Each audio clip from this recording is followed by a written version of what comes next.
മോഡലിങ്ങിനെ മറയാക്കിയുള്ള sex racket കേസിലെ മുഖ്യപ്രതി സിന്ധുവിന്റെ നിർണായകമായ ശബ്ദ സന്ദേശം പുറത്തു വന്നിട്ടുണ്ട്. തനിക്ക് ഉന്നതങ്ങളിൽ ബന്ധമുണ്ടെന്ന് ഏജന്റിനോട് പറയുന്ന ഫോൺ സംഭാഷണമാണ് പുറത്തു വന്നത്. ഗുണ്ടകളുമായും ഉയർന്ന പോലീസ് ഉദ്യോഗസ്ഥരുമായും നല്ല ബന്ധമാണ് ഉള്ളതെന്ന് സിന്ധു പറയുന്നു. സൈബർ സെല്ലിലടക്കം തനിക്ക് പരിചയമുള്ള ആളുകൾ ഉണ്ടെന്ന് പറഞ്ഞ സിന്ധു തന്നെ പിടികൂടാനോ കേസെടുക്കാനോ സാധ്യതയില്ലെന്നും പറയുന്നുണ്ട്. കൂടാതെ സിനിമ സീരിയൽ താരങ്ങളുമായി തനിക്ക് അടുത്ത ബന്ധമുണ്ടെന്ന് ഫോണിൽ ഇവർ അവകാശപ്പെടുന്നു. താൻ വിളിച്ചാൽ വിദേശത്തടക്കം അവരൊക്കെ വന്ന് പ്രോഗ്രാം ചെയ്യുമെന്നും സിന്ധു പറയുന്നുണ്ട്.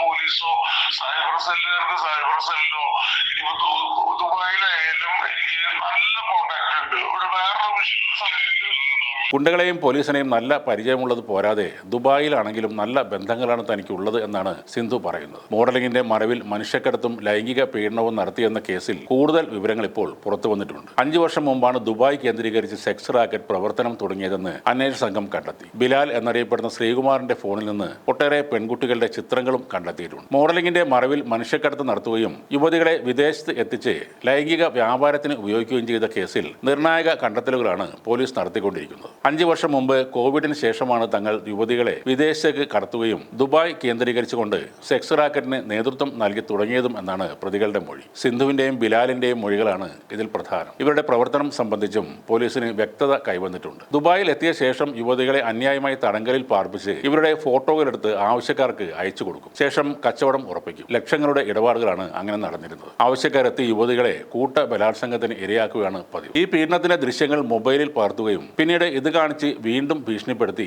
വീണ്ടും യുവതികളെ പീഡനത്തിന് ഇരയാക്കും. ഇങ്ങനെ കൊടിയ പീഡനങ്ങളാണ് യുവതികൾക്ക് ഏറ്റുവാങ്ങേണ്ടി വന്നിരുന്നത്. സെക്സ് റാക്കറ്റ് തുടങ്ങിയ ശേഷമാണ് പ്രതികൾ സിന്ധുവിന്റെ നേതൃത്വത്തിൽ ഇവന്റ് മാനേജ്മെന്റ് കമ്പനി തുടങ്ങിയത്. ഇവന്റ് മാനേജ്മെന്റ് കമ്പനിയുടെ മറവിലാണ് ചിട്ടയായി പ്രതികൾ കുറ്റകൃത്യം നടത്തിയത്. ഫോണിൽ നിന്ന് കണ്ടെത്തിയ ചിത്രങ്ങളിലെ യുവതികൾ ഈ സംഘം ഇത്തരത്തിൽ ചതിച്ച് ദുബായിലേക്ക് കടത്തിയവരാണോ എന്ന് പോലീസ് അന്വേഷണം ആരംഭിച്ചിട്ടുണ്ട്. സിന്ധുവിന്റെ ഇവന്റ് മാനേജ്മെന്റ് കമ്പനിയുടെ സപ്ലൈ ഏജന്റ് എന്ന നിലയിലാണ് ശ്രീകുമാർ പ്രവർത്തിച്ചു വന്നിരുന്നത്. കേസിൽ പ്രതികളായ റഹ്മത്ത് ഷംല എന്നിവർ വിദേശത്താണ് ഇപ്പോൾ ഉള്ളത്. അവരെ പിടികൂടുന്നതിനായുള്ള നീക്കങ്ങളും പോലീസ് തുടങ്ങിക്കഴിഞ്ഞു. അറസ്റ്റിലായ പ്രതികൾക്കായുള്ള കസ്റ്റഡി അപേക്ഷ പോലീസ് അടുത്ത ആഴ്ച കോടതിയിൽ സമർപ്പിക്കും. സിന്ധുവിനെയും ശ്രീകുമാറിനെയും ഒരുമിച്ചിരുത്തി ചോദ്യം ചെയ്യേണ്ടത് അനിവാര്യമാണെന്നാണ് പോലീസിന്റെ വിലയിരുത്തൽ. കൊച്ചിയിലെ ഒരു ഗുണ്ടാ നേതാവായ ഔറംഗസേബിന് സിന്ധു പണം കൈമാറിയത് എന്തിന് എന്നതടക്കം പോലീസിന് ഇനി മനസ്സിലാക്കേണ്ടതുണ്ട്. കേരളത്തിന് പുറത്തുനിന്നും ഇവർ യുവതികളെ ജോലി വാഗ്ദാനം ചെയ്ത് ദുബായിൽ എത്തിച്ച് പീഡനത്തിന് ഇരയാക്കിയിട്ടുണ്ടെന്നും പോലീസിന് വിവരം കിട്ടിയിട്ടുണ്ട്. ഗുണ്ടാ നേതാവായ ഔറംഗസേബിന് പണം നൽകി എന്ന കാര്യം അന്വേഷിക്കുന്നതിനോടൊപ്പം ഇക്കാര്യത്തിൽ പോലീസുകാരുടെ പങ്കും അന്വേഷിക്കേണ്ടതാണ്. കാരണം സിന്ധു പറയുന്നത് ഗുണ്ടകളുമായും പോലീസ് ഉദ്യോഗസ്ഥരുമായും നല്ല ബന്ധം തനിക്കുണ്ടെന്നാണ്. അങ്ങനെ നല്ല ബന്ധത്തിലുള്ള ഉദ്യോഗസ്ഥർ തന്നെയാണ് ഈ കേസ് അന്വേഷിക്കുന്നതെങ്കിൽ ഇതിലും ഒന്നും സംഭവിക്കാൻ പോകുന്നില്ല.